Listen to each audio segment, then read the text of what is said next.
Hello बहनों, राधे राधे। हमारे YouTube channel पर आप सबका स्वागत है। बहनों, आप लोग कैसी हैं? हम तो अच्छे हैं। आशा करते हैं आप लोग भी अच्छे होंगे, स्वस्थ होंगे, मस्त होंगे और अपने अपने कामों में व्यस्त होंगे। बहनों, चलो सुनते हैं एक सुंदर सा प्यारा सा बेटी विवाह गीत। एक बेटी का दर्द है, अपने बाप से कैसे बोल रही है, आप लोग सुनिए। इसमें गीत में भाई, बाप, चाचा सबका नाम लेके गाया जाता है, बेटी का भी नाम लेके गाया जाता है। आप लोग गीत के माध्यम से सुनिए और गाइए और गीत का आनंद लीजिए और फुल आवाज करके बहनों सुनिएगा, तभी गीत अच्छा लगता है सुनने में। चलो सुनते हैं।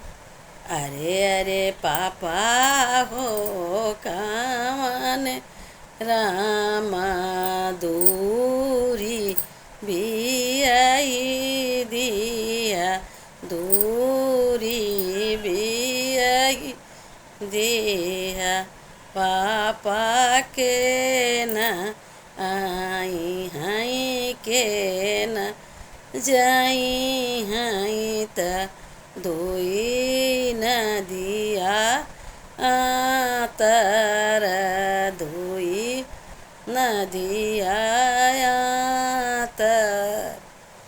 अरे अरे बेटी हो कवनी देई सजीने सोचा तो ये सजीने बोला बेटी भैया कौने रमाई हई वो जाई हई त धोई नदिया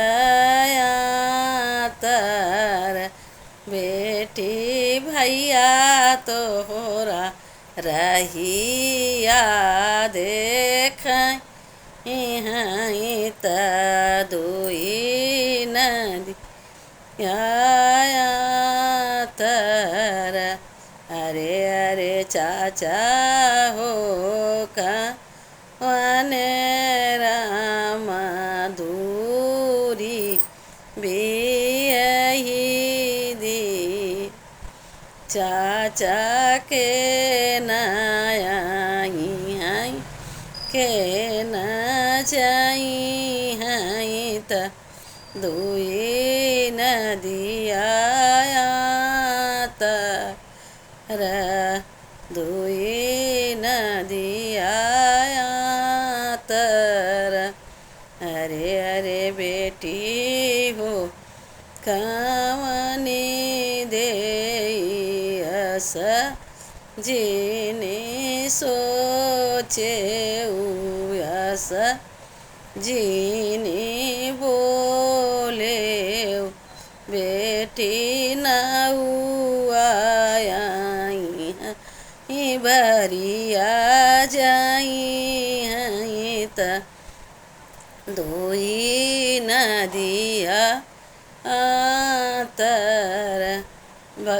बेटी भैया कौने रम रहिया देखई हई त धोई नदिया तर, धोई नदिया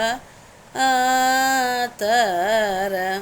इसी प्रकार सब भाई, बाप का, चाचा का और सब भाइयों का नाम लेके गाया जाता है। बाप, चाचा, ताऊ सब भाइयों का नाम लेके गीत गाई जाती है। गीत से, नाम से ही, परिवार से ही गीत लंबी होती है। बहनों, फुल आवाज करके सुनिए, बहुत ही सुंदर गीत है, बहुत भावुक गीत है।